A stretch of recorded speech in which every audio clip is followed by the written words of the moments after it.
On parle d'habitat choisi, on parle de sans domicile subi. On voit bien qu'on ne parle pas de la même chose selon l'angle sur lequel on regarde la question de l'habitat. Sur Alès, des sans domicile, nous faisons également un service qui domicilie. Donc je voudrais qu'on regarde la question de l'habitat avec l'accès au droit. Et l'accès au droit aujourd'hui repose sur le fait d'avoir une adresse. Et sans adresse, vous ne pouvez pas bénéficier des droits, de pouvoir instruire vos démarches administratives et ensuite de pouvoir soit réclamer vos droits, soit essayer effectivement de gravir les échelons selon ce que vous désirez dans votre projet de vie. Alès a dans l'année 380 domiciliés. Et en file active 200 personnes.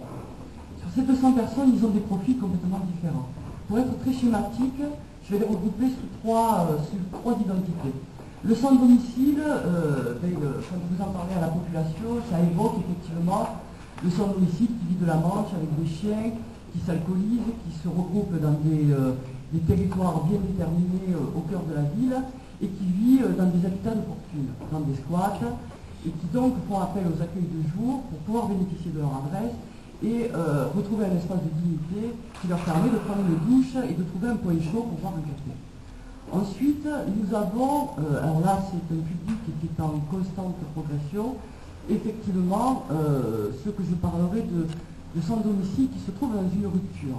Une rupture qui est liée à une rupture dans leur parcours de vie, familial, conjugal, qui est lié à des problèmes économiques, surendettement, expulsion, et qui celui-ci sollicite donc les services sociaux dans l'idée de retrouver un hébergement social, en tout cas de trouver un toit.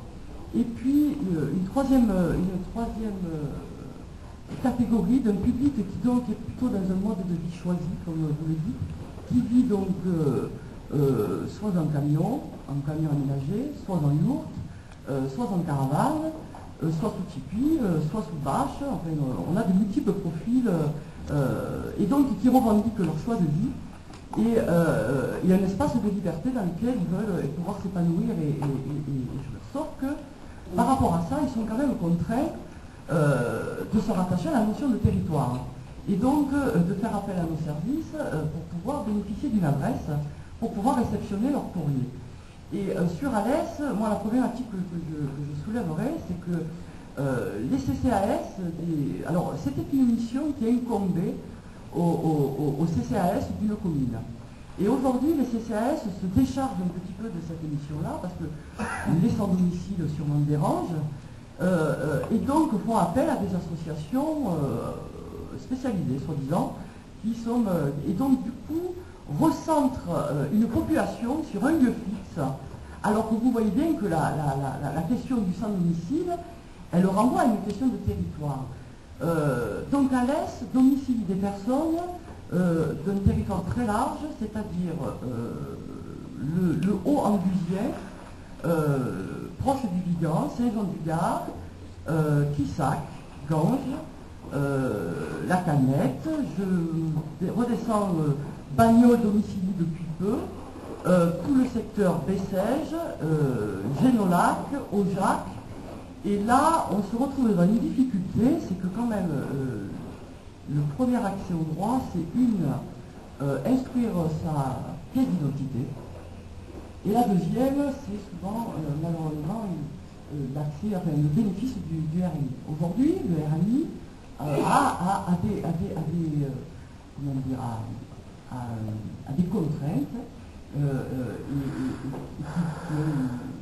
pour lequel, quand vous faites une demande de RNI, vous devez donc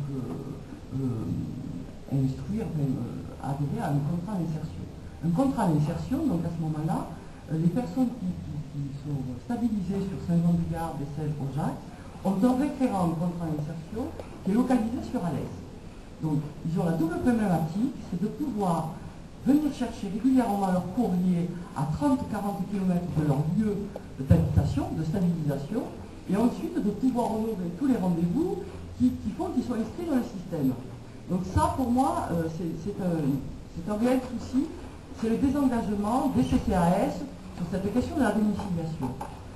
L'autre point, c'est qu'on nous a demandé, donc la domiciliation a été revue, et alors à la fois elle a pu être assouplie, et à la fois elle est contraignante. C'est-à-dire qu'aujourd'hui, il y a une circulaire qui donc est apparue en février 2007, qui dit qu'aujourd'hui, donc une domiciliation aura une durée de 1 an. Au jour d'aujourd'hui, chaque association faisait un petit peu ses propres règles. Mais la règle majeure est une domiciliation à 3 mois renouvelable. Donc là,